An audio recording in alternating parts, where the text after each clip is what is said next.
بتائیے جنرل صاحب، کیا میں غلط کہہ رہا ہوں؟ سرکاری تنصیبات پر بموں اور خودکش حملوں میں مذہبی انتہا پسند دہشت گرد ملوث ہیں یا نہیں؟ کیا آپ اس سے انکار کر سکتے ہیں؟ خودکش حملوں اور بم دھماکے کرنے والوں سے بچاؤ کے لیے قومی و فوجی تنصیبات کے گرد کنکریٹ کی حفاظتی دیواروں کی تعمیر کرنا،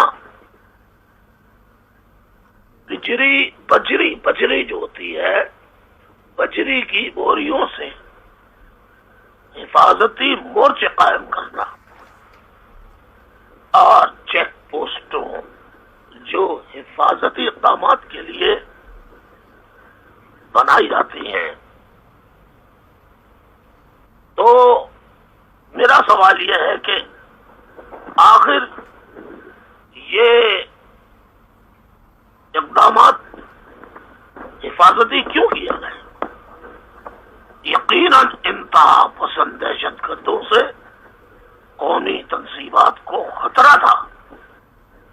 یہ حفاظتی اقدامات کیا اس بات کا ثبوت نہیں کہ یہ مذہبی انتہا پسند دہشت گرد ہی پاکستان اور فوج کے اصل دشمن ہیں؟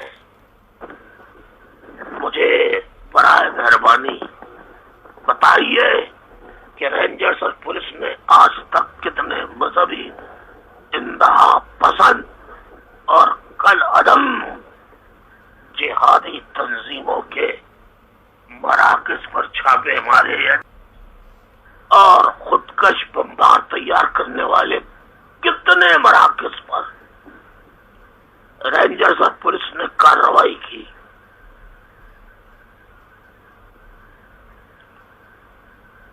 فوج کے جوانوں اور سویلین پر حملے کی ترغیب دینے والے کتنے افراد کی تحریر و تقریر پر پابندی عائد کی گئی؟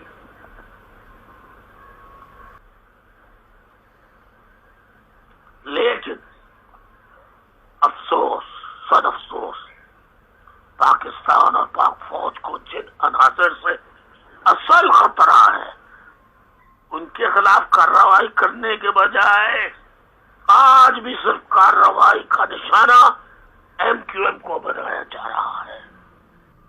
کیا پاک فوج کو MQM سے خطرہ ہے؟ کیا پاکستان کی فوج کو MQM سے خطرہ ہے؟ MQM کے کارکنوں سے خطرہ ہے؟ کیا یہ تمام حفاظتی اقدامات MQM کے کارکنوں کی وجہ سے کیے جا رہے ہیں؟ ان کے ڈر کی وجہ سے کیے جا رہے ہیں؟ MQM تو مذہبی فرقہ وارانہ فسادات یا فرقہ وارانہ فروغ کا درس نہیں دیتی، بلکہ MQM تو مذہبی رواداری اور فرقہ وارانہ ہم آہنگی کا پیغام دیتی ہے، اسے عام کرتی ہے۔ MQM نے سندھ کے شہری علاقوں میں